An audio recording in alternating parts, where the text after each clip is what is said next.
early hours of the morning have always been my favorite time. No one was on the streets except for me, and all the lights had been off for hours. I waited at the end of the alley, hidden in the weeds. Adrenaline pulsed through my veins. My heart was pounding. Any moment now. Light steps were approaching. I turned my head and saw him. Roman Garcia, a high school freshman so immature that you could hardly believe it. Short, skinny, and socially awkward. Roman always failed to grasp the simplest nuances of conversation. It was so easy to win his trust and lure him out of the safety of his bedroom in the dead of night. I adjusted my mask and stepped out of hiding. "Roman," I said. "You came." Roman flinched slightly upon seeing me. He seemed to have forgotten why he had come. Finally, he regained his composure and spoke. "Yes, sir." I smiled. "Are you ready for your wish to come true?" Any trace of fear in Roman's voice had vanished.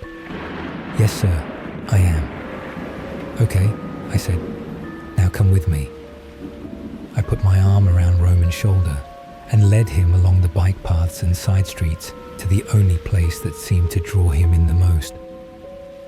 "The basketball court?" Roman asked, his voice trembling again. "Yes," I said. "Of course. Isn't it your wish to play basketball with the other boys?" His eyes drifted into a distant gaze. I could have sworn tears were forming in the moonlight. "Yes," he said. "I ask them every day, but they never let me play." His voice tone dropped. "John tells me to leave. He always says I'm too short and too stupid." "Do you really think you are those things, Roman?" I asked. "No," he answered quickly. "I know I'm not stupid. You don't have to be smart to play sports." His sincerity and complete lack of irony almost made me burst out laughing. Fortunately, he spoke again before I had the chance. "But," he added, "I am definitely too short." He let his shoulders drop and dramatically bowed his head, just like a cartoon character would. Typical of Roman. "Well," I said, "cheer up, Roman, because you're in luck. Tonight, we're going to make you taller." His eyes widened and a smile crept onto his lips. "Really? How?" I pulled out a rope that I had tied around my waist and raised it for Roman to see. "With this," I said, "we're going to stretch you." Roman's smile vanished. He blinked for a moment, clearly trying to understand how such a thing could work. Eventually, he asked me, "Is it going to hurt?" "It hasn't hurt anyone we've stretched so far," I said. That was enough. His smile returned, and he let out a delighted laugh. Poor silly Roman. I told Roman to stay still and wait while I hurried to grab a nearby trash can. I turned it over and positioned it right under one of the basketball hoops. The metal branch connecting the board to the pole seemed sturdy enough for our plan. Finally, I called Roman. "Now," I said, "climb into this basket." The boy did exactly as told, like a trained dog, eager to receive his reward for obedience. "Very good," I said. "Now, take this rope and tie one end right above you." I watched carefully as he did this. "That's good. Yes. Now pull on it. Is it sturdy? Good." I could feel the thrill of excitement coursing through me. We were almost there. "Now," I continued, "I will tie the other end around your neck." "My neck?" Roman asked. "Well, yes," I said, as if it were the most natural thing in the world. "How else do you think we will stretch you?" Satisfied, Roman offered no resistance as I wrapped and tied the rope around his neck. "Now, Roman," I said, injecting as much drama and suspense into my voice as possible. "When I pull the trash can from under your feet, you will be stretched and perfect for playing basketball. Are you ready?" "Yes," he said.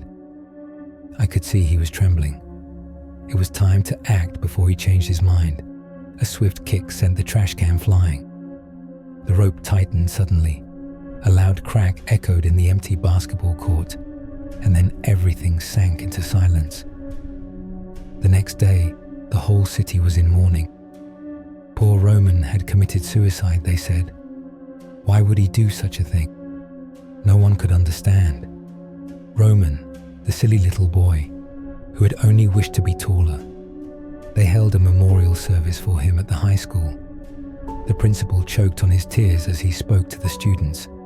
I know, he said, that Roman Garcia managed to touch many hearts in his short life. I snickered. I couldn't help it. Short, I repeated quietly. The only thing that stopped me was a quick jab in the ribs. I turned and found myself facing my friend's furious gaze. Mario, shut up, John, he whispered to me. I gave in. It was worth staying quiet and pretending to be a bit sad for a few days, as long as I could enjoy playing basketball peacefully from now on. It was a summer night, and the full moon dominated the clear sky, casting a silvery light on the tops of the tall trees. My dad and I, adventure enthusiasts, decided to go camping in the heart of a dense forest, seeking a moment of disconnection and a touch of wilderness. The pulsing excitement in my chest blended slightly with a feeling of unease, a dark premonition that seemed to hide in the dancing shadows of the trees. We set off on a barely traveled path, our backpacks full of supplies jingling merrily on our backs. The forest immediately swallowed us up, cool and mysterious. Sunbeams struggled to sneak through the treetops, painting games of light and shadow on the leaf-covered ground. The chirping of birds was heard sporadically, like violin notes in a silent symphony. It's quiet, isn't it? Dad commented with a smile, probably trying to dispel my own unease. Too quiet, I muttered, my eyes scanning the green darkness around us. I found a suitable clearing to set up the tent at the edge of a gently babbling brook. Dad, with the skill of a true scout, erected the tent in a few minutes. The smell of the canvas mixed with the scent of wet earth reminded me of childhood adventures when we built blanket forts in my room. But now, far from the familiarity of home, a shadow of worry weighed on my chest. As night fell, the forest transformed into a realm of shadows and strange sounds. Daytime noises were replaced by a sinister choir, the hooting of an owl, the staccato crackle of branches, and distant screams that made the hairs on the back of my neck stand up. My heart pounded in my chest, synchronized with every suspicious rustle around. Relax, Dad whispered from inside the tent. It's just the normal sounds of the forest. I tried to take his advice, but an irrational terror had clawed at me. Every creak, every howl of the wind sent chills down my spine. When I heard a persistent rustling right next to the tent, I screamed in fear, huddling under the blanket. It's just an animal, probably a hedgehog, Dad mumbled sleepily, but his eyes were now wide open, staring into the darkness at the entrance of the tent. A heavy silence settled in the tent, broken only by our quickened breaths. Suddenly, the silhouette of a face appeared pressed against the tent's transparent window. I froze, my eyes widening at the distorted face, pale as paper, with empty eye sockets that fixated on me with a blank gaze. Then, just as abruptly as it had appeared, the strange apparition vanished, leaving behind only the sound of my heart pounding in my ears. Did you see that? I finally stammered. Dad didn't respond. I huddled closer to him, his body heat being the only source of comfort in the face of the unknown lurking in the woods. Adrenaline pulsed through my veins, turning any sound amplified by my imagination into a threat. You need to sleep, Dad whispered to me, but there was concern in his voice. In the morning, We'll laugh about all of this. Despite the fatigue weighing down my eyelids, sleep felt like a distant concept. Every moment of silence was just a pause before the next sound that would rattle my nerves. I understood then that the real horror was not the tangible monsters, but the invisible threat, the fear of the unknown that poisoned my thoughts. Then sleep came nonetheless, like a heavy cloak covering me. When I opened my eyes, a grey flicker of light timidly crept through the tent. I got up slowly, feeling the stiffness in my joints after a restless night. Dad was nowhere to be found. A wave of nausea rose in my chest, amplifying my panic. I desperately rushed out of the tent, calling his name. No answer, just the frozen forest, trees like silent sentinels, looking at me with indifference. I set off down the path, each step feeling like an eternity. Fear had reached a paroxysmal level, filling me with a sense of urgency. "Dad!" I screamed, torn by panic, until I was hoarse. Finally, my legs led me to a clearing, and the sight that appeared before me paralyzed me. On the ground, covered with rotten leaves, dark patches of blood had opened a winding path into the dense darkness of the forest. I swallowed hard, trying to calm the trembling of my hands. I had to find Dad. I had no choice. I followed the bloodstains, stumbling over roots and bushes, terror and determination mixing into an infernal cocktail in my soul. Then I saw him. The body hung unnaturally from the branch of a tree, an inert puppet swaying in the morning breeze. A piercing scream erupted from my chest, mixing with the wind and the sad rustling of the leaves. In a state of denial, a fog of horror descending over my mind, I approached with unsteady steps. My father's face had a sickly pallor, his eyes open in a fixed expression of eternal terror. I screamed, collapsing beside him, despair digging its claws deep into me. After I don't know how long I sat beside my father's lifeless silhouette, something pulled me from apathy. It was a noise, a guttural voice whispering unintelligible words from the shadow of the trees. I flinched, feeling all my muscles tense. A fetid smell, like that of decay, made my stomach churn. Then I saw him, a shadowy silhouette barely cut out of darkness. Two eyes, two black holes, fixed on me with a primordial malice. An invisible force seemed to pull me towards it, towards that presence that defied any logic, any hope. My feet, however, were stuck in place, caught in a vice of paralyzing terror. A crazy idea shot through my mind at that moment. With superhuman effort, I tore my gaze away from the dark figure and took off running. The branches scraped my face. Thin shoots wrapped around my legs, threatening to trip me. But adrenaline coursed through my veins, giving me unexpected strength. I was running blindly, tears streaming down my cheeks, mixing with the morning dew on the leaves. I didn't know where my desperate flight was taking me, but I knew it was my only chance. The black silhouette hovered behind me, a spot of darkness pursuing me with macabre patience. I could feel its icy breath on my neck, its insinuating whispers in my ears. It fed on my fear, growing stronger with every second. My cries for help faded into the vastness of the forest. Only the birds seemed to hear my despair, flying frightened between the trees. When I felt my strength waning, my lungs ready to give out, I spotted a flickering light in the distance. In a final effort, I stubbornly made my way toward it, like a lost sailor in a storm heading for the pale light of a lighthouse. It was the edge of the forest.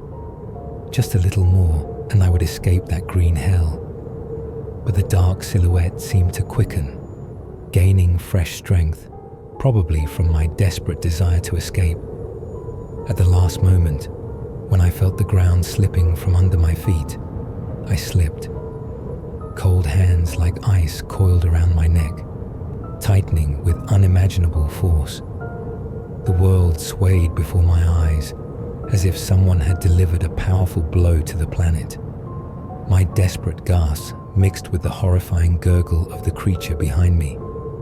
Then, from the last lucid corner of my mind, I remembered my mother. I imagined her with her gentle smile, her eyes full of infinite love. He was my guiding light, my emotional anchor.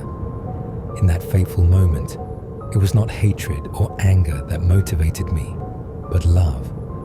Love for the most powerful man I knew. With a huge effort, I tore off my hand and reached into my backpack pocket, where I kept the knife I had received from my father many years ago. I opened the blade with an automatic gesture, taking a deep breath. A last, desperate fight for what was dearest to me, life.